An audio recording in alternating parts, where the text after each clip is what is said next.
rosy over the past few months.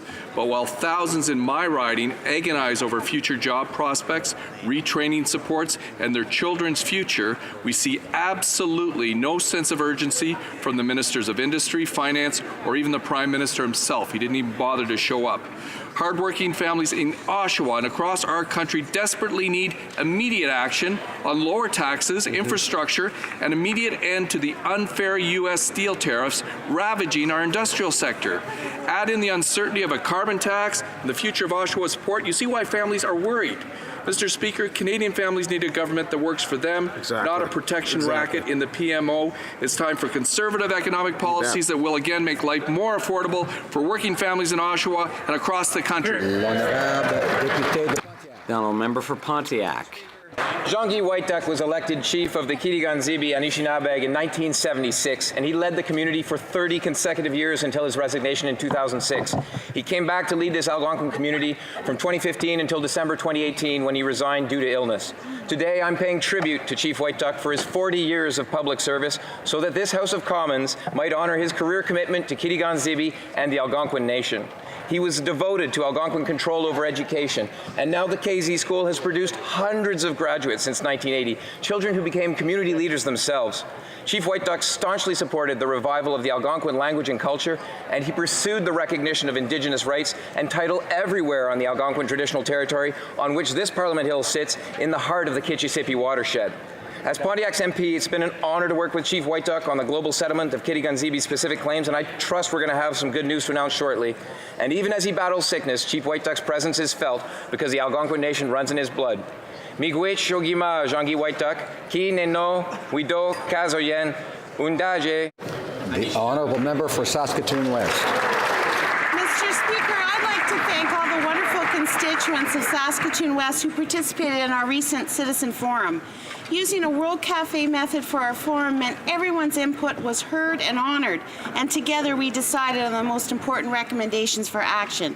Support for universal basic income, better care for those living with HIV and AIDS, upholding Canada's duty to consult First Nations, eliminating barriers to post-secondary education, enshrining the right to housing in Canadian law, a $15 an hour minimum wage, and access for all for public transportation. As I promised, I have shared these recommendations and I have forwarded them in writing to the Prime Minister.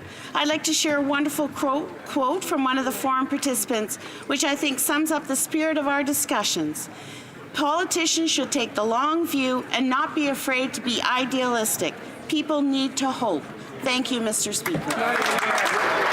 The honourable member for Haliburton, Kawartha Lakes Brock. Mr. Speaker, the Prime Minister's punitive 2019 carbon tax is the latest in a list of growing Liberal failures. For no environmental gain, Canadians will be unfairly punished by this Prime Minister for heating their homes, commuting to work, driving the kids to hockey, or even buying groceries. The Prime Minister's carbon tax will add 11 cents to the price of every litre of gasoline and hundreds of dollars more per year for heating a home with natural gas. And that, Speaker, is just the beginning. The Prime Minister's carbon tax will go much higher, perhaps, as government documents hint, 15 times higher. That's bad news for struggling Canadians when they say they can at least afford it. In October, Canadians can choose to stop paying for Liberal failures and choose Conservative leadership to get ahead. Mr. Speaker, Canada's Conservatives are fighting for better. The honourable member for Vaughan Woodbridge. Duchenne muscular dystrophy, Phelan-McDermott syndrome, mutation of the SPATN1 gene. Mr. Speaker, these, like many others, are rare diseases. By definition, each of them affects fewer than 1 in 2,000 individuals, but those individuals have names like Jesse, Lorena, and Isabella. My own nephew Ethan lives with ATRX syndrome, one of less than 200 in the world afflicted. Today, on this 12th annual Rare Disease Day, I rise to celebrate his journey through life and his accomplishments, no matter how seemingly small. I'd also like to acknowledge the caregivers of those with rare diseases, including my sister-in-law Catherine and my brother-in-law Chris, who is a rare disease board member. I applaud their sacrifices, resilience, and awareness-raising campaigns, despite constant and unforeseen challenges. Mr. Speaker, I call on all my colleagues and all Canadians to raise awareness of people with rare diseases, their caregivers, and those doing outreach work today and every day of the year. Well done.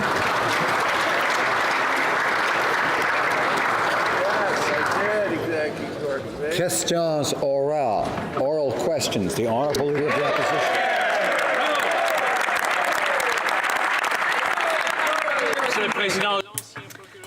Mr. Speaker, yesterday the former Attorney General confirmed that she was pressured by the Prime Minister's office, the Privy Council, and the Minister of Finance so that she would change her position on SNC-Lavalin's criminal trial.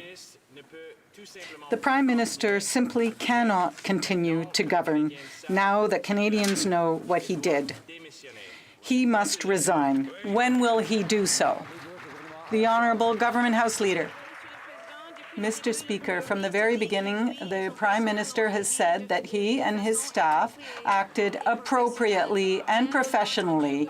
Yesterday, we heard the former Attorney General confirm that the Prime Minister told her it was her decision to make. We know that the Justice Committee members do their work. We know that the Conservatives will continue to act in a partisan fashion rather than focus on Canadian workers. All Prime Ministers must stand up for Canadian workers, and we are doing that. Order. The Honourable Leader of the Opposition. Speaker, this question is for the Prime Minister, and he should have the decency to answer for himself. That's right. He says that there's a difference of opinion. Well, I'll ask him a very specific question. In a meeting with the Clerk of the Privy Council and the Prime Minister, the former Attorney General said that the Clerk indicated that they had to find a solution quickly because, quote, there is a board meeting on Thursday with shareholders. Does the Prime Minister deny that these words were spoken? Yes or no? The Honourable Government House Leader. Mr. Speaker, we know that the Justice Committee is looking at this file. Once again, they have continued to call witnesses. Members of Parliament from both sides of the aisle are working together to have those witnesses appear. Yesterday, we heard from the former Attorney General. She confirmed that the Prime Minister, at all instances, confirmed that it was her decision to take.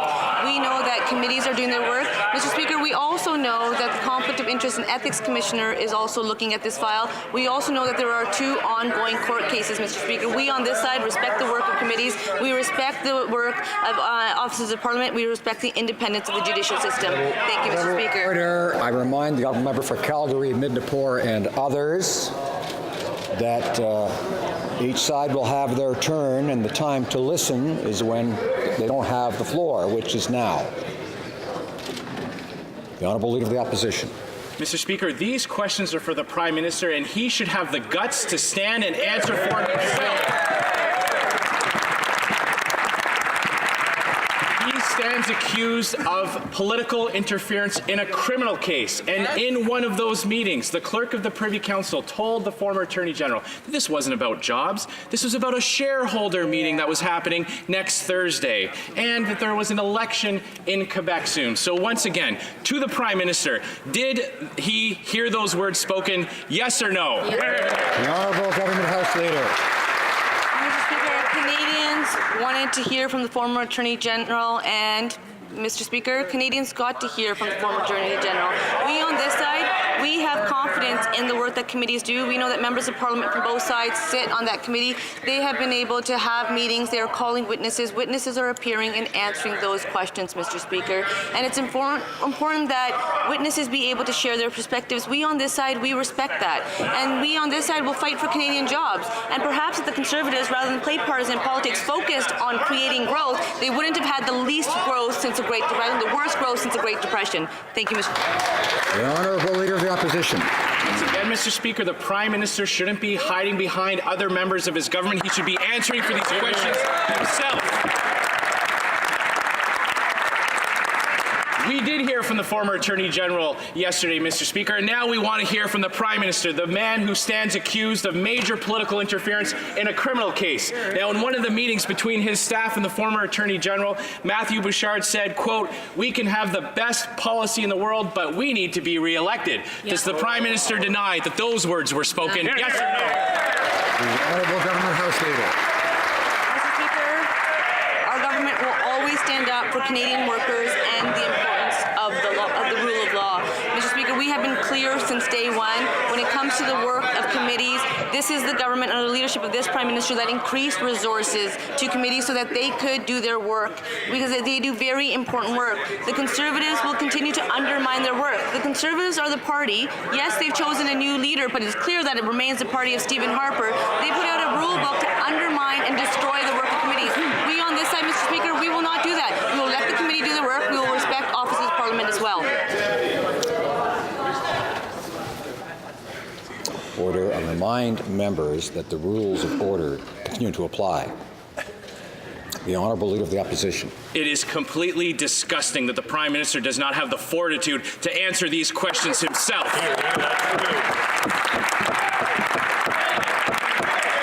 I want to talk about respect for the rules, Mr. Speaker. I'll try another one on the Prime Minister.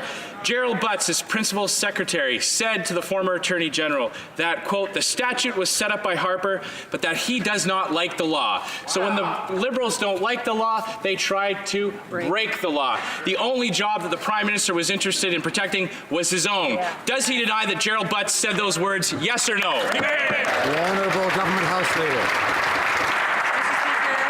We on this side will remain focused on Canadians. The former Attorney General stated that the Prime Minister told her it was her decision to make.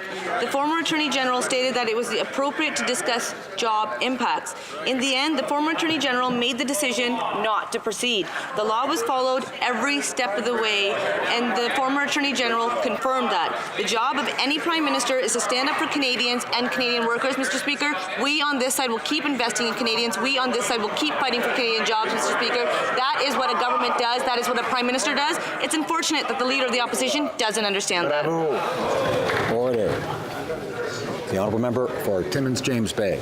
Former Justice Ministers revealed the Prime Minister of Canada has coordinated a campaign of intimidation and interference against her to protect his partisan interests as the MP of Papineau. The Finance Minister attempted to interfere in the course of justice. The Clerk of the Privy Council delivered the threats. And Jerry Butts and Katie Telford said they weren't interested in what is legal. And the former Justice Minister referred to this Prime Minister as Richard Milhouse Nixon. So will the Prime Minister stop the ongoing smears against her and call an independent inquiry?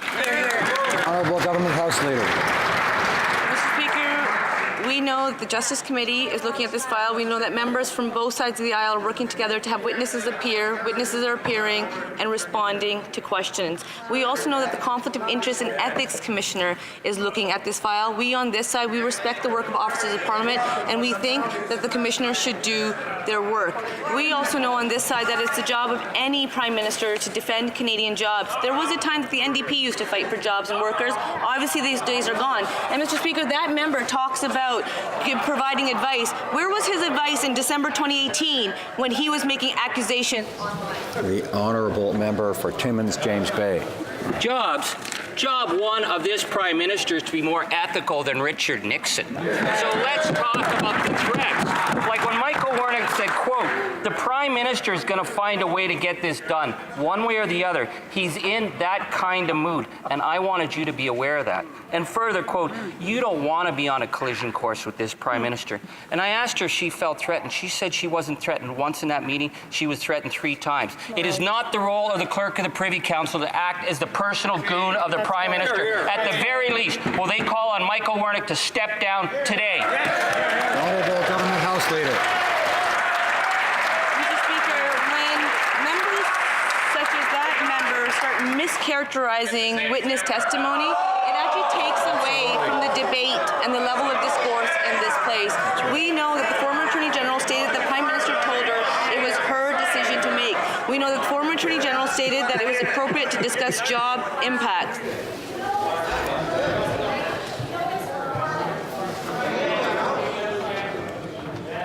Order. I'm having difficulty hearing the answers. I should be able to hear them, and all members need to be able to hear both the questions and the answers. The Honourable Government House Leader has the floor. Thank you, Mr. Speaker. The former Attorney General stated that it was appropriate to discuss job impacts. In the end, the former Attorney General made the decision not to proceed. The law was followed at every step of the way. The job of any Prime Minister is to stand up for Canadians and Canadian workers. Mr. Speaker, that's exactly what we do on this side of the House. Absolutely. Thank you. Honorable député. The Honourable Member for Berthier-Masquinongé. Mr. Speaker, yesterday people were shocked to hear the former Attorney General talk about inappropriate pressure put on her by the Prime Minister and his staff. The Prime Minister, the Chief of Staff, Principal Secretary, and 8 other individuals in senior positions. Inappropriate pressure several times. Repeatedly, she said no several times, and then she was fired. Mr. Speaker, is the Prime Minister willing to do anything at all if it means he's going to get a good deal for his rich, well-connected friends? The Honourable Government House Leader. Mr. Speaker, let's look at the facts. The former Attorney General said that the Prime Minister told her that it was her decision to make. The former Attorney General stated that the PMO staff said that they did not want anyone to act inappropriately. In the end, the Attorney General decided to not go ahead with that remediation agreement. Thank you, Mr. Speaker. The Honourable Member. Mr. Speaker, people want the truth. They want the whole truth. After the former Attorney General's testimony, the Prime Minister said that he categorically disagreed with her testimony, but then he admitted that he hadn't taken the time to listen to it all. His story's changing once again. Canadians want the truth. The Prime Minister must tell them the truth. So my question is very simple. We need a public inquiry into the abuse of pressure on the part of the Prime Minister and his office. Will the Prime Minister allow a public inquiry to shed all the light and bring out all the truth? The Honourable Government House Leader. Mr. Speaker, we know that the members sitting on the Justice Committee are doing their work. We respect their work. We know that the Ethics Commissioner is looking into this matter, and we have confidence in the Commissioner, and we have confidence in the fact that he can do his work. We must have confidence in our institutions. We know the Canadians have confidence in our institutions, and we'll let them do their work. The Honourable Opposition House Leader.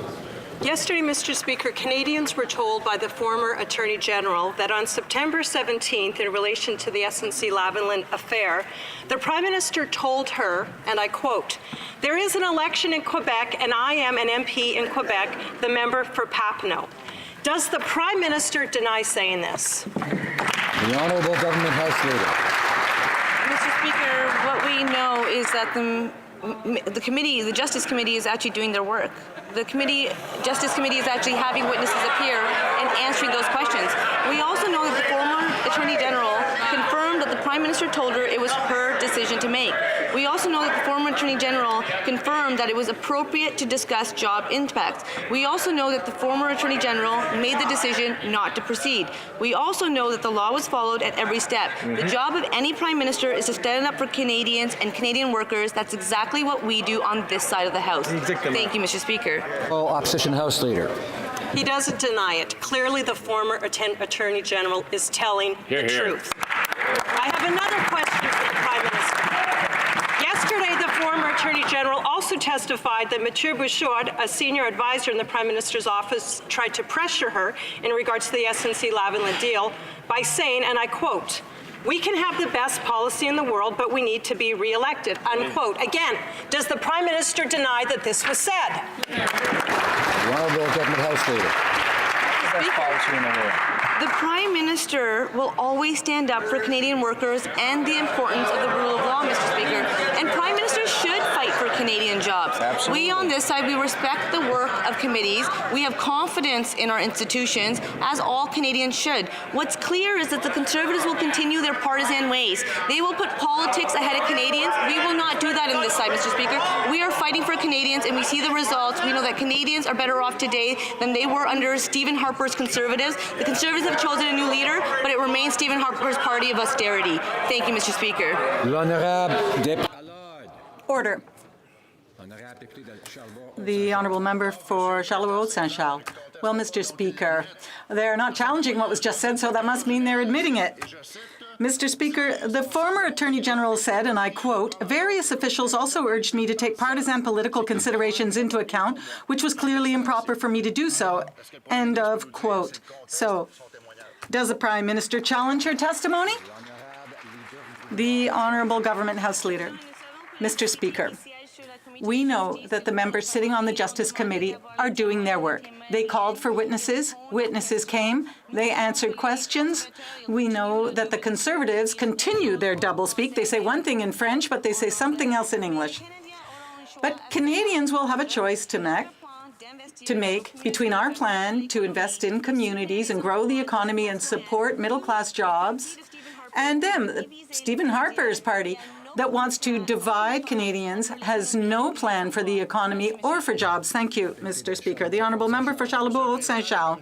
Mr. Speaker, the Justice Committee will be calling those 11 people that the former Attorney General named yesterday, and I hope that the Liberal members will accept to let them appear. Mr. Speaker, the former Attorney General also said, I'll start over. In response to the former Attorney General's testimony, the Prime Minister said he completely disagreed with her when she said that Jerry Bott said there is no solution that does not involve interference. Is the Prime Minister challenging what the former Attorney General said? The Honourable Government House Leader. Mr. Speaker, it's important for Canadians to hear the former Attorney General at the Justice Committee. That's what she did. The members sitting on the committee do their work. They call for witnesses, and witnesses come. We on this side of the House respect the work of the members sitting on the Justice Committee. And we will not interfere like the Conservatives like to do. We know that the committee can do their work, and we trust in the work of the committee. Thank you, Mr. Speaker. For Chilliwack Hope. Yesterday, the former Attorney General testified to the impact that the anonymous smear campaign had on her and her office, and we saw the Prime Minister come out and supposedly apologize for not speaking out sooner. Now we have the Liberal member for Mission Mascouy, Fraser Canyon, declaring that her statements yesterday were merely sour grapes and that that her father was pulling her strings. What disrespect to the former Attorney General. Is this the lines of the Liberal Party? Will they apologize for these sexist, misogynist comments?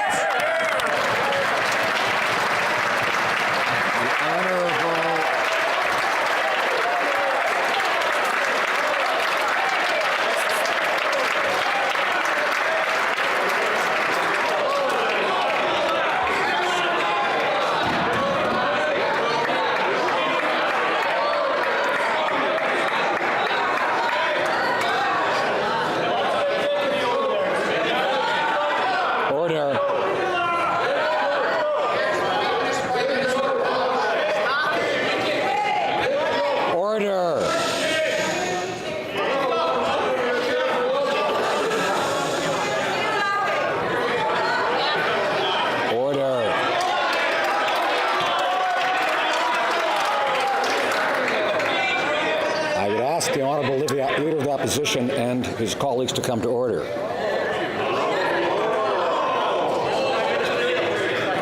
The Honourable Government House Leader. Mr. Speaker, we on this side, we know that it is never acceptable for such comments to occur. We on this side respect the work of committees. We on this side respect the work of officers of Parliament. We on this side respect the independence of our judicial system, Mr. Speaker. We on this side recognize the importance of the issue. We recognize it's important that Canadians get to hear all different perspectives, Mr. Speaker. Committees are doing their work. They're having witnesses appear. Witnesses are appearing and answering those questions. We will not play the politics of division like the Conservatives will always continue to do. Thank you. you, Mr. Speaker. The Honourable Member for Chilliwack Hope. Mr. Speaker, the Prime Minister declared that the testimony of the former Attorney General was false before he had even seen it or read it. Now we have the Liberal member for Mission Matsqui Fraser Canyon sullying the name of this member, saying that it's just sour grapes and saying that it's her father, a respected chief in British Columbia, that is pulling the strings. This is absolutely unacceptable. It is beneath a member of Parliament who continues to laugh about this. Will the Prime Minister denounce it today?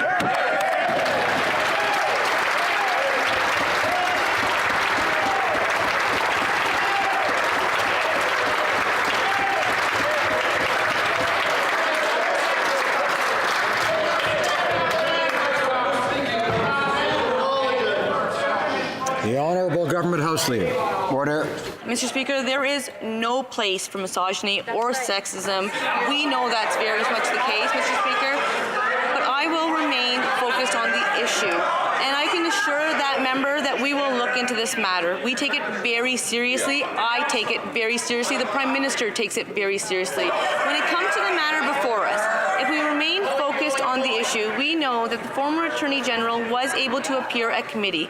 We know that the former Attorney General stated that the Prime Minister told her it was her decision to make. We know that the former Attorney General stated that it was appropriate to discuss job impacts, and we know that at the end... Honorable député de Rosemont-la-Petite. The Honourable Member for Rosemont-la-Petite-Patrie. Mr. Speaker, it has now been established that the Prime Minister's office put sustained political pressure on the former Attorney General.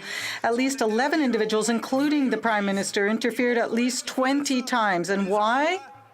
For jobs? No. For the economy? No. The answer is disgusting. They were doing it for themselves. They were doing it for the Liberal Party of Canada. The advisor, Mathieu Bouchard, and the Prime Minister were very clear. It was just about getting re-elected.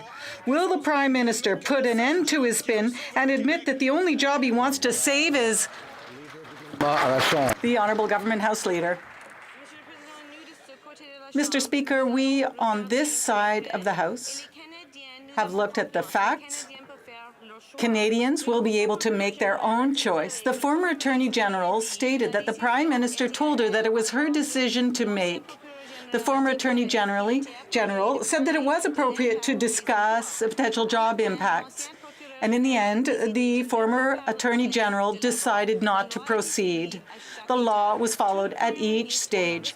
Every Prime Minister has the responsibility to stand up for Canadians, including workers. Thank you, Mr. Speaker. Yesterday, we heard explosive testimony from the former Attorney General, and it directly involves the Prime Minister of Canada. And Canadians still haven't heard the whole story. The Prime Minister's not allowing the former Attorney General to discuss anything that happened after she was removed from her role.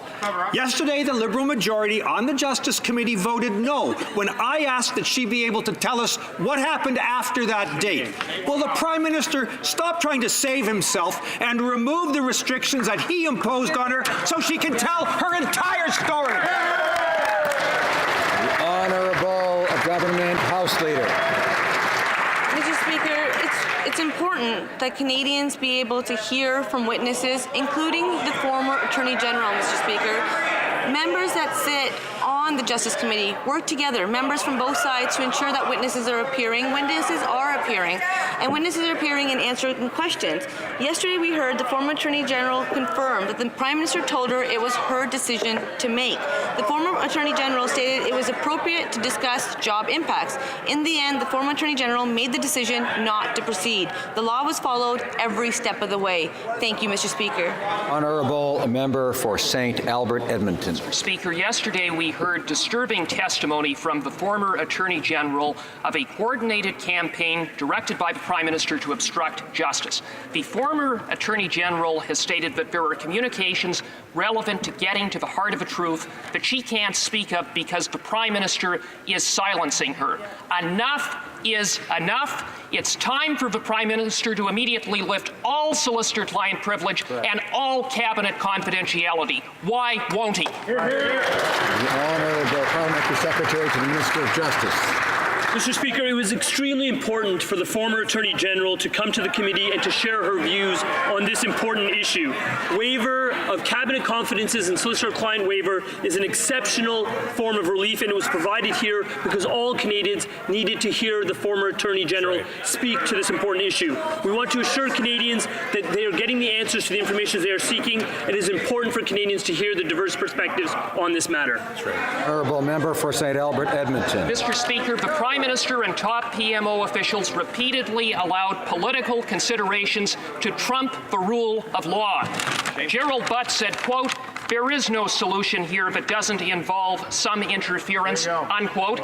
Katie Telford said, quote, "We don't want to debate legalities anymore," unquote. This is shocking. Canadians deserve to hear the full truth. So why doesn't the Prime Minister simply let her speak? Honourable Parliamentary Secretary. Mr. Speaker, as was indicated in the House of Commons, the government's goal has been to allow the former minister to speak freely about the matters that relate to this issue that has been raised. The integrity of judicial proceedings is also a priority for our government. The waiver that has been provided does not cover any information shared by the Director of Public Prosecutions with the former Attorney General. That information is protected because 2 ongoing prosecutions are en route now. Excellent answer. The Honourable Member for Mégantic-Lérable. Let's be clear. Canadians heard very troubling testimony yesterday. It was clear testimony that showed that there was consistent and sustained pressure by the Prime Minister's office and the Prime Minister to politically interfere in a criminal case. Mr. Speaker, clearly, we do not have all the information, and a significant part of the story is missing. I'm asking the Prime Minister, when will he waive all his privileges so that Canadians can hear the rest of this scandal? The Honourable Parliamentary Secretary. In this House, it was extremely important for the former Attorney General to be able to speak to the issues that are at hand. Waiver is an exceptional remedy, specifically when it relates to cabinet confidences and solicitor-client privilege. Every lawyer in this House who has a seat in this chamber knows that to be the case. The waiver was provided in this case so that the former Attorney General could speak to this issue and address the concerns of not just parliamentarians, but all Canadians. The Honourable Member for Mégantic-Lérable. Mr. Speaker, well, clearly the Prime Minister is choosing whichever truth he chooses to believe. The Minister of Infrastructure has been repeating everywhere since yesterday evening that we should hear the testimony of the 11 other individuals that the Attorney General raised. He said those 11 people have something to say and he'd like to hear them. Well, Mr. Speaker, we agree with the Minister. Canadians have the right to know this version of the Liberal scandal. Can they tell us today when we will be able to hear from the Prime Minister, Gerald Butts, Katie Telford, Mathieu Bouchard, and the other individuals who put consistent and sustained pressure on the former Attorney General? The Honourable Government House Leader. Mr. Speaker, as I said, on this side of the House, we have confidence in the members sitting on the Justice Committee. The Justice Committee does its work. It calls for witnesses. Witnesses come and they answer the questions. Members on both sides of the House sit on that Justice Committee. We on this side of the House let them do their work. But obviously, the Conservatives like to interfere, and nothing has changed since Stephen Harper's days. Bulkley Valley. Hey, anyone still wonder why the Prime Minister made sure his last question period happened before the explosive testimony from the former Attorney General? Because I don't. Then the Prime Minister had the audacity to tell Canadians he rejected this damning and detailed testimony and then admitted that he hadn't actually listened to it all. Talk about arrogance. Talk about tone deaf. She told us of a consistent and sustained effort to politically interfere in a public prosecution. And a BC Liberal said that this was all sour grapes and she just wasn't a good team player. I guess being a good team Liberal player means willingness to break the law. When will they stop with the misogynistic smears and just agree to a public inquiry? The Honourable Government House Leader. Mr. Speaker, The Justice Committee is looking at this file. We on this side of the House respect the work of committees, and that's why we increased resources for committees so that they could do their important work. There was a time where that member used to respect the work of committees in this place and our institutions. We also know that the Conflict of Interest and Ethics Commissioner is looking at this file. We have confidence in our officers of Parliament, Mr. Speaker. All members should, all Canadians should as well. We also know that there's 2 court cases proceeding. We on this side have respect for the independence of the judicial system. I'd encourage all members to as well. The honourable member for Skeena-Bulkley Valley. The former Attorney General gave a detailed and devastating account of a relentless campaign to try and force her to break the law. The Prime Minister first said if the former Attorney General had a problem, she should have complained. Well, she did. And the bullying and the pressure and the veiled threats got worse. Then he said, well, she just should have quit. Well, thank God she didn't, because when she was there, she was standing up for the rule of law. Yesterday, Canadians watched a fearless and courageous Indigenous woman who stood up against the most powerful men in this country. When are the Liberals going to even have a scintilla of that courage to call for a full public inquiry? The honourable government House Leader. Speaker, let's look at the facts. Yesterday, the former Attorney General stated that the Prime Minister told her it was her decision to make. The former Attorney General stated that it was appropriate to discuss job impacts. In the end, the former Attorney General made the decision not to proceed. Mr. Speaker, the law was followed at every step of the way. The job of any Prime Minister is to stand up for Canadians, Canadian workers, and the rule of law. Mr. Speaker, it was important for Canadians to hear the testimony of the former Attorney General. The committee members made sure that that happened. Mr. Speaker, that member should stop putting words in other people's mouths. Thank you, Mr. Speaker. The honourable member for London North Centre. Order. Mr. Speaker, our government has led the world in creating a special program for Yazidi and other survivors of Daesh and recognizing the genocide that was perpetrated against these communities. Even more so, countless Canadians and Londoners have welcomed victimized families and helped them find a new peace in Canada. Some Yazidi refugees have close members that they would like to see join them in this country. Can the minister update this House on what the government is doing to facilitate family reunification for survivors of Daesh? Thank you very much. Honourable Minister. I want to thank the member from London North Centre for his amazing advocacy on this issue. In fact, I joined him recently in London where we met members of the Yazidi community, and we heard firsthand not only their triumphs but also some of the challenges that they continue to face. We're very proud in this side of the House to offer protection to over 1,400 survivors of Daesh atrocities, and I'm happy to update this House that our government has taken the extra step of extending the one-year window to allow more Yazidis to sponsor their family members. On this side of the House, Mr. Speaker, instead of engaging in fear-mongering, we will stand up. The Honourable Member for Lévis-Lotbinière. Mr. Speaker, in Canada, the law should be the same for the Prime Minister, just as it is for all Canadians. And no means no, both for the Prime Minister and for all Canadians. When the former Attorney General said no on several occasions, the Prime Minister and his team did not accept her response. And when she persisted in her decision, the Prime Minister simply pulled her from her job. When will the Prime Minister not understand that no means no from the former Attorney General? Mr. Speaker, it's important for Canadians that the Attorney General the former Attorney General, be able to express herself freely at the committee. She said that the Prime Minister told her the decision was up to her to make. The former Attorney General decided not to go forward. The legislation was respected, abided by at every stage.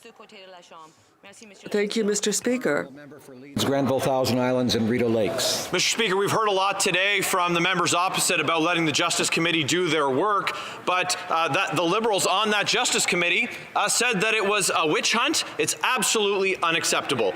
This Prime Minister put his re-election above the judicial system when he cited the Quebec election and that he's an MP from Quebec when he pressured the former Attorney General to drop the criminal prosecution of SNC-Lavalin. She said no. As former Ontario Liberal Attorney General said, interfering with a criminal prosecution is what despots do. Why did the Prime Minister put his personal political interests ahead of the integrity of our justice? Honourable Government House Leader. Mr. Speaker, once again, for the record, the Justice Committee is meeting. They've called witnesses. Witnesses are appearing, answering questions. There was a time not too long ago that the opposition were denying that the committee would ever meet. The committee is meeting. They were denying that witnesses wouldn't appear. Witnesses are appearing. They're answering. They were denying that the former Attorney General wouldn't be invited. She was invited. She appeared. They denied that the former Attorney General wouldn't be able to share her perspective, share her side. She appeared yesterday. She shared it. She confirmed that the Prime Minister at every step told her it was her decision to take. In the end, the honourable member for Calgary Nose Hill. Order. At the heart of the conversation on women's rights over the last year has been the need to believe women.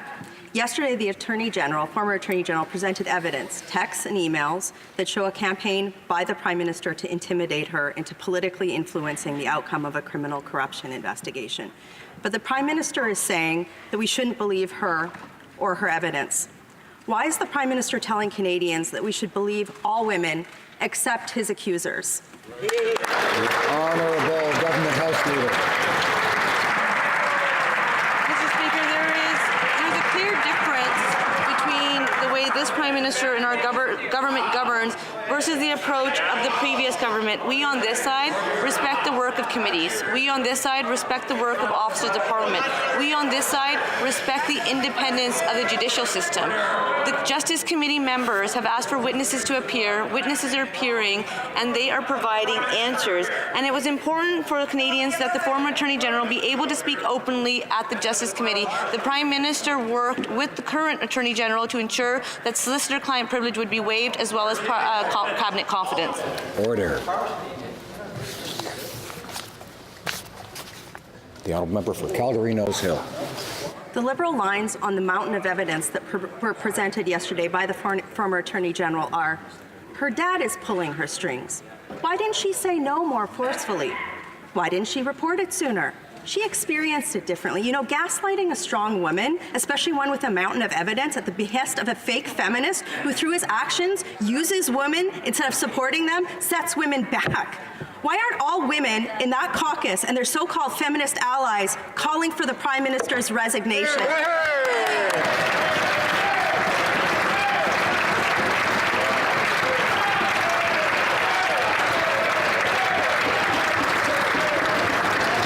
The Honourable Government House Leader.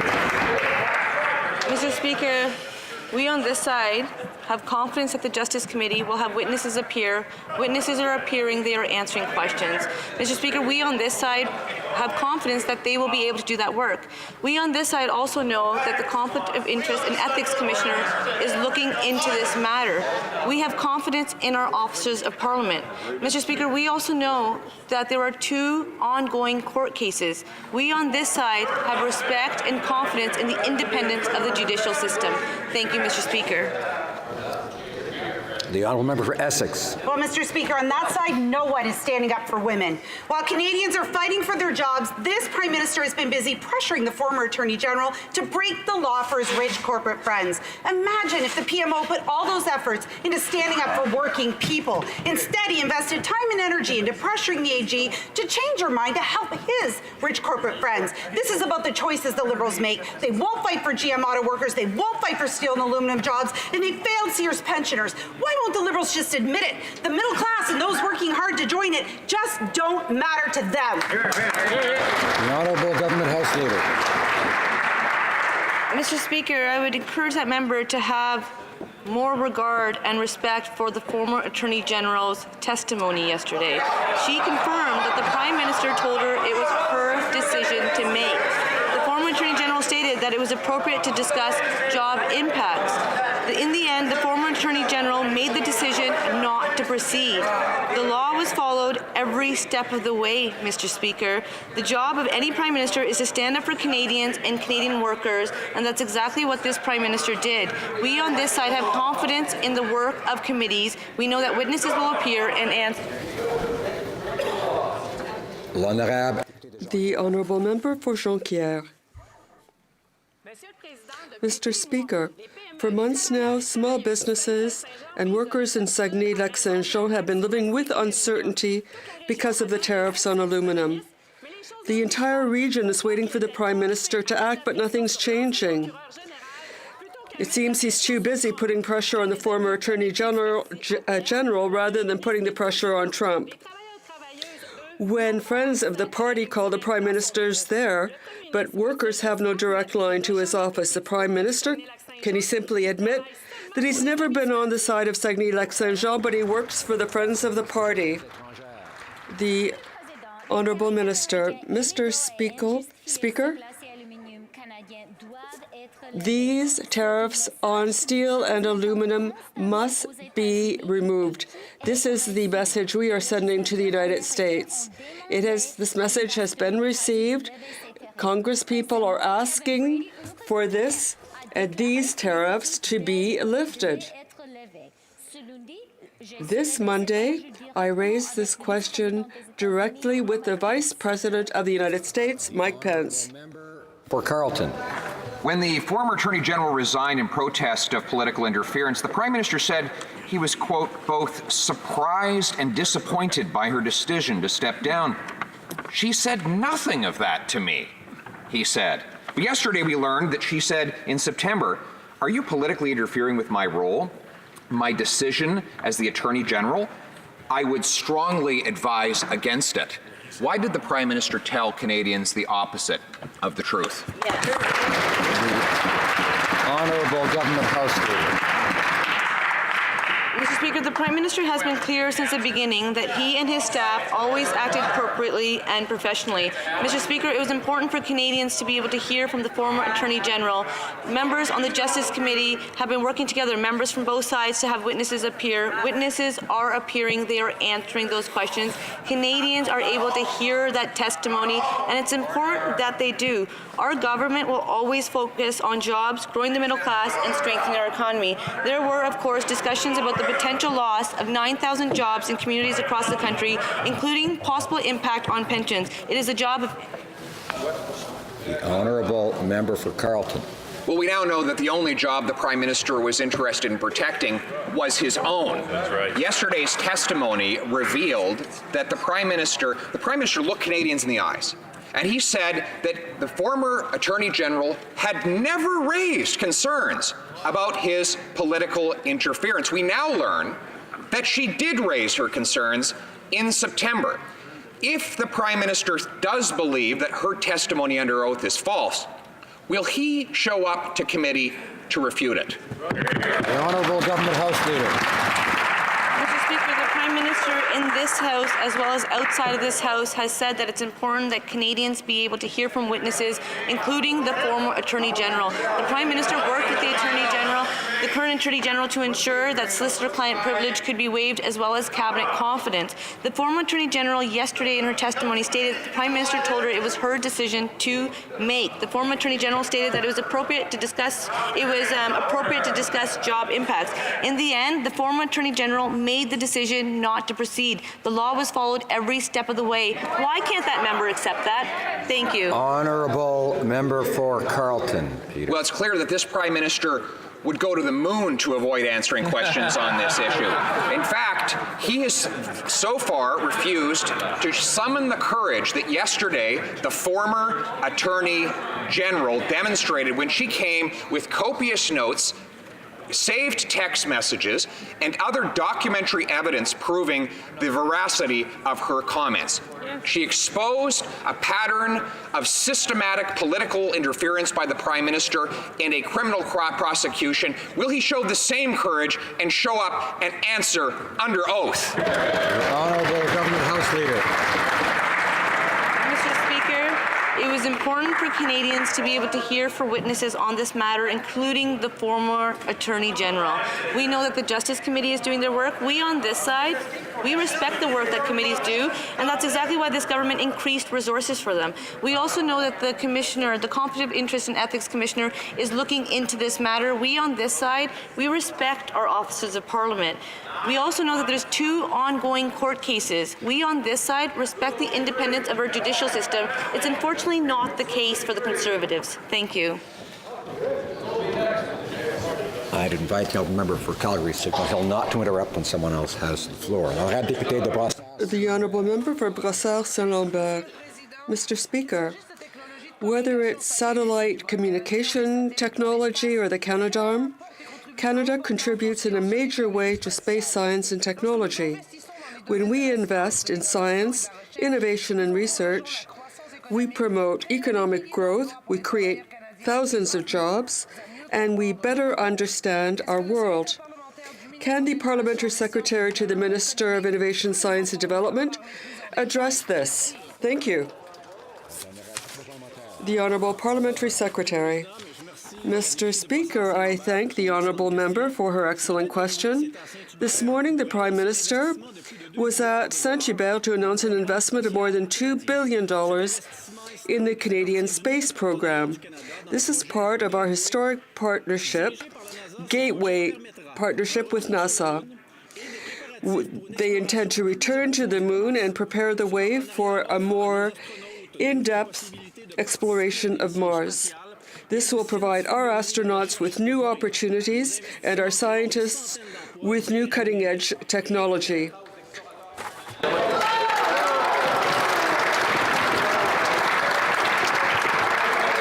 Honourable Member for Aurora Oak Ridges, Richmond Hill. Mr. Speaker, on September 17th, I left the Liberal Party because I had lost confidence in this Prime Minister. I know what it's like to trust the Prime Minister and have that trust broken. Canadians have had their trust in this Prime Minister broken. The Prime Minister has lost the moral authority to govern. Will this Prime Minister resign?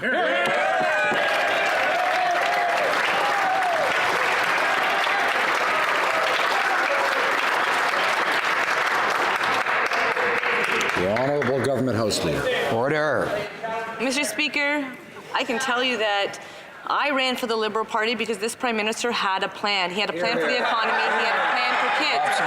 And what's interesting, Mr. Speaker, every step of the way, the Conservatives voted against it. We brought forward the Canada Child Benefit, a tax-free benefit to help families with children that need the most. This week, it was confirmed that close to 300,000 children have been lifted out of poverty.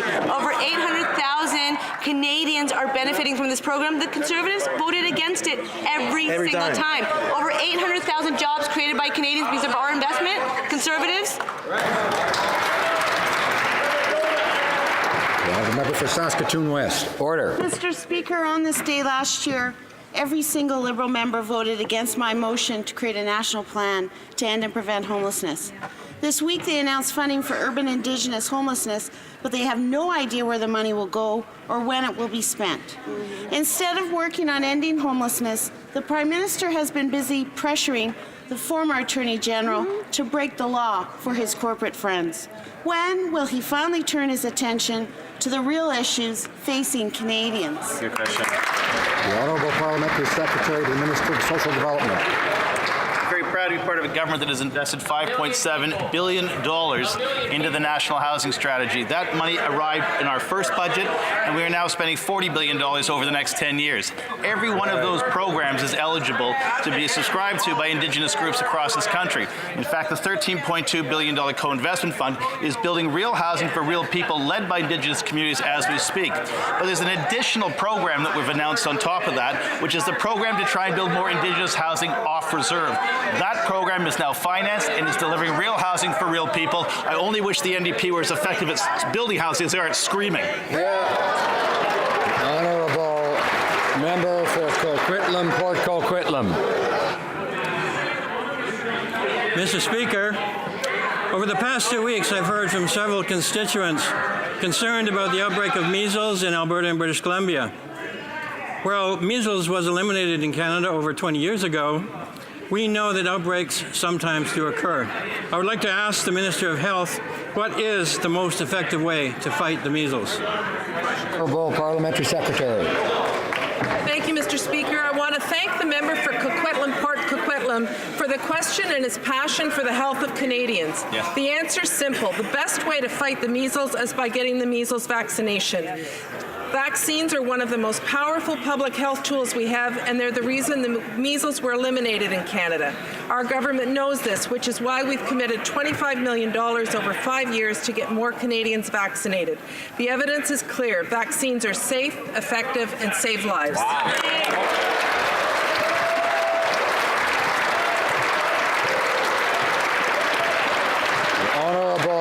Member for Barrie, Springwater, Oro-Medonte. Thank you, Mr. Speaker. The Prime Minister coordinated a sustained effort to politically interfere in a criminal prosecution. He pressured the former Attorney General to end the trial of SNC-Lavalin for political reasons. She refused, but he wouldn't take no for an answer.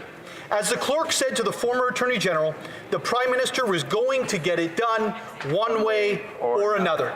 The Prime Minister's lost the moral authority to govern this country. When will he resign? The Honourable Government House Leader. Mr. Speaker, let's look at the facts. Yesterday at the Justice Committee, the former Attorney General stated that the Prime Minister told her it was her decision to make. Yesterday at committee, the former Attorney General confirmed that she had made up her mind. In the end, the former Attorney General made the decision not to proceed. The law was followed every step of the way. Mr. Speaker, the job of any Prime Minister is to stand up for Canadians and Canadian workers. If the Conservatives spent half the time on Canadians rather than partisan politics, perhaps their record wouldn't show them having the worst growth since the Great Depression. Thank you, Mr. Speaker. The Honourable Member for Joliette. Mr. Speaker, last evening the former Attorney General settled scores with PMO to the applause of New Democrats and Conservatives. No one seemed concerned with what was truly at stake. Why did she decide to sacrifice thousands of jobs in Canada and Quebec to stand up to her leader? Now that the Liberals have unleashed unholy hell in the SNC fiasco, what does the government intend to do to save the head office and the jobs of thousands of Quebecers? The Honourable Government House Leader. Mr. Speaker, since the beginning, the Prime Minister has said that he and his staff acted in an appropriate, professional way. We care about jobs, the middle class, and the economy. There were discussions with respect to the possible loss of 9,000 jobs across the country, including the impact on pensions. We care about workers, and we are working for them. That is what our Prime Minister is doing. Thank you, Mr. Speaker. Thank you, Mr. Speaker. My question is for the Minister of Indigenous Services. The Minister will be aware that in my riding of Nunavut, there is not one mental health addictions treatment facility.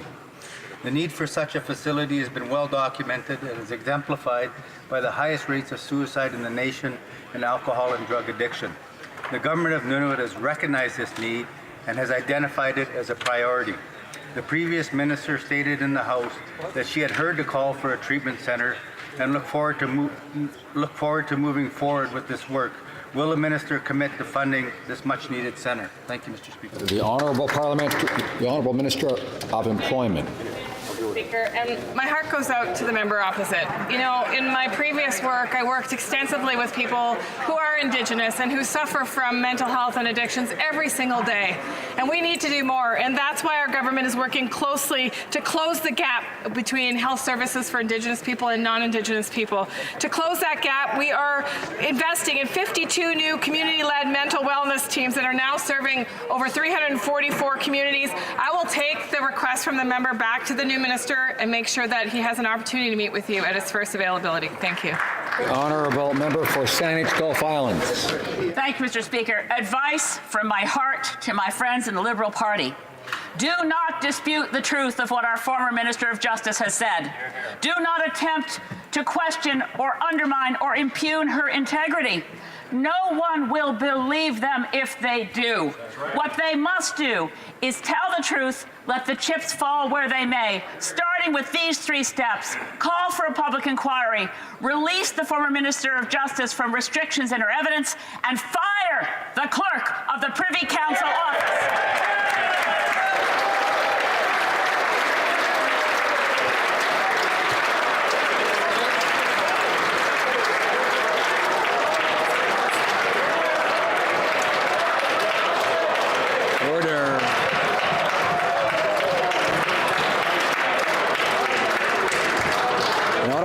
House Leader. Mr. Speaker, as we've always said, it was important for Canadians to be able to hear from witnesses, including the former Attorney General. We know that the Prime Minister worked with the current Attorney General to ensure that we could waive client solicitor privilege as well as cabinet confidence. Yesterday we saw that Canadians were able to hear directly from the former Attorney General. Canadians are able to watch the Justice Committee look at this file, look at witnesses appearing, and they answer. We recognize that the committee system is working because even that member yesterday was given the opportunity to ask questions directly of the witness. Mr. Speaker, we on this side have confidence in our institutions. The honourable member for Hamilton Mountain is rising on a point of order. Speaker, I'll be asking for consent of the House in a moment because I need to give some context to the matter in question and underscore just how serious it is. There are confirmed reports that earlier this week, the member for Hamilton East Stony Creek engaged in a behavior that could only be described as that of a bully toward a delegation of representatives from the United Steelworkers. So, Mr. Speaker, there have been consultations amongst the parties, and I sincerely hope that you will find unanimous consent to support the following motion. That the House condemn the inappropriate behavior of the member of the Hamilton East Stony Creek, who, according to reports, during a meeting with a delegation of representatives from the United Steelworkers from Hamilton, Ontario, A, verbally abused the delegation, B, attempted to physically intimidate them